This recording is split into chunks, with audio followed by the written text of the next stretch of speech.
இது வரைக்கும் நீ எனக்காக என்னையா பண்ணிருக்க? எனக்காக என்ன பண்ணிருக்கேன்னு உங்க அப்பனை பார்த்து கேட்டேன். அந்த ஆளுக்காக எதுவுமே பண்ணிக்காததுதான் உனக்காக பண்ண எல்லாமே. ஒரு நாள் கூட அப்பாவா இருந்ததில்லைன்னு சொன்ன. குழந்தைடி அவன். என் பேர்ல எவ்வளவு கடன் வேணாலும் இருக்கலாம் சார். ஆனா என் பையன் பேர்ல எந்த கடனும் வேணாம் சார். ஈரல் இருந்தா போடுங்க, பையனுக்கு ரொம்ப பிடிக்கும். எனக்கு வர எல்லா சந்தோஷத்தையும் இவனுக்கு கொடுத்துரு. இவனுக்கு வர எல்லா கஷ்டத்தையும் எனக்கு கொடுத்துறியா?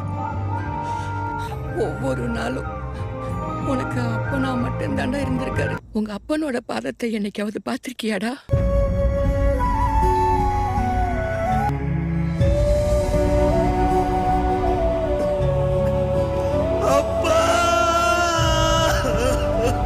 அப்பா அம்மா அவங்க கூட இருக்கும்போதே அவங்கள புரிஞ்சுக்கங்க, சந்தோஷப்படுத்துங்க, பெருமைப்படுத்துங்க. ஏன்னா ஒரு நாள் புரியும் போது அவங்க இல்லாம கூட போயிடலாம்.